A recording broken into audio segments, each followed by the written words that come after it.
বন্ধুগণ, আমার হাতে কিন্তু আপনাদের সেই টাকা আর পেয়ে গেছি কিন্তু কমলাপুর রেল স্টেশনে সেই আপুকে, যে কিন্তু দুইটা ছোট ছোট সন্তান নিয়ে এইভাবেই প্রতিদিন রেল স্টেশনে পাপড় বাদাম এগুলো বিক্রি করে থাকে। আজকের এই পুরো টাকাগুলো কিন্তু তার জন্য, আর এই টাকাগুলো আমরা তাকে তুলে দেবো। আগে আমার সাথে আসেন। আসসালামু আলাইকুম আপু, কেমন আছেন? এই যে কিন্তু সেই আপু আপনাদের যাই কিন্তু আমরা ধরে ফেলেছি। আমরা তো এর আগে আপনার একটা ভিডিও করেছিলাম, মনে আছে কি? চিনতে পারছেন আমাদের? যে ভিডিওতে কিন্তু আমাদের ফেসলেস ছিল, কিন্তু এই ভিডিওতে আমাদের ফেস আছে। আচ্ছা, এখন কিরকম বিক্রি হয়েছে?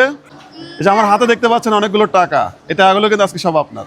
আর এই টাকাগুলো দিছে কারা জানেন?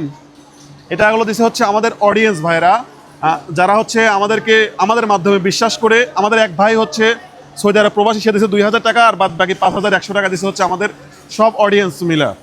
আসলে আমাদের এই বোনটি দেখেন, ওনার হচ্ছে এই ছোট্ট একটা বাচ্চা, এই একটা বাচ্চা আর এই একটা বাচ্চা, দুটাই তো ছেলে নাকি? এই দুইটা ছেলে নিয়ে উনি হচ্ছে রেল স্টেশনে প্রতিদিন এভাবে। এখানে কতদিন বিক্রি করেন আপনি? 2 মাস যাবত। 2 মাস যাবত এগুলো বিক্রি করে ওদের কিনে খাওয়ান নাকি? জি। এগুলো বিক্রি করলে কেমন লাভ হয়? 300-400 টাকা লাভ হয়। 300 টাকা লাভ হয়। জি। আচ্ছা আচ্ছা ভাই, আচ্ছা ওনার কি এই বয়সে এগুলো বিক্রি করার কথা? হ্যাঁ, এটা কি বিক্রি করার বয়স?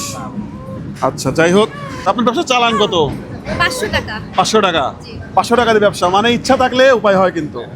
আচ্ছা, আমরা প্রথমেই এখানে একটু টান দেন তো, কয় টাকা আছে একটু টান দেন, টাকাটা টান দেন, একটু টান দেন।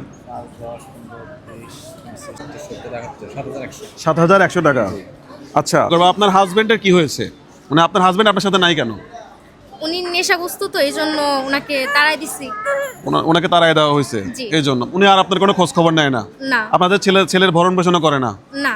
আচ্ছা আচ্ছা আচ্ছা, অনেকেই আপনার দায়িত্ব নিতে চাই, এই বিষয়ে আপনি কি বলতে চান? অনেকেই আসলে বলতেছে যে ভাইয়া, আমি দায়িত্ব চাই নিচ্ছি। না এরকম কোনো কিছুর সাথে জড়াইতে। আমি চাই যেভাবে আসছি ওইভাবেই থাকি, ওইভাবেই। এটাই। হ্যাঁ, এখন যদি আমরা এই 7100 টাকা আপনাকে দেবো, এই টাকাতে আপনি কি করবেন? আপাতত আমি ব্যবসাকে বড় করে করব, আর পরবর্তীতে ভাইবা দেখবো যে আসলে কি করা যায়। বন্ধুগণ, আপনার নামটা একটু বলবেন? জান্নাতুল ফেরদৌস মিম। জান্নাতুল ফেরদৌস মিম। আচ্ছা, অনেকেই আপনার নাম্বার চাইছে, এই বিষয়ে আপনি কি বলতে চান? আমি এটুকুই বলতে চাই যে এই ভাইয়াদের কাছে যদি কেউ আমাকে সাহায্য করতে চায় তাহলে এই ভাইয়াদের কাছে দিলেই হবে। আচ্ছা, আমার কন্ট্যাক্ট নাম্বার আমি দিতে চাচ্ছি না। আসলে অনেক সময় দেখা যায় যে আমরা সবাই কিন্তু একরকম না ভাই, সবাইকে একরকম, আমরা পুরুষ মানুষ কিন্তু সবাই কিন্তু একরকম না। অনেক সময় অনেক ধরনের মন্তব্য করে ফেলে অনেকে। তো আমরা চাচ্ছি না যে আপুটার নাম্বার দিয়ে এই লোকাল প্লেসে, মানে উনি আমাদের কাছে এত পরিমাণে ফোন আসে, আমরা বিরক্ত হয়ে যাচ্ছি। তো ওনার হতে আমরা করতে যাচ্ছি না। আপনারা যদি কেউ সাহায্য করতে চান, ডিরেক্ট আমাদের সাথে যোগাযোগ করবেন, আমরা সেই সাহায্য ওনাকে পৌঁছে দেওয়ার চেষ্টা করব। ঠিক আছে? আর আপনারা যে বিষয়টা বলছিলেন ওনার দায়িত্ব নিতে চান, আসলে ওনার স্বামীর সাথে ওনার এখনও ডিভোর্স হয়নি এবং আশা করা যায় হবেও না কখনো, শুধু সাময়িক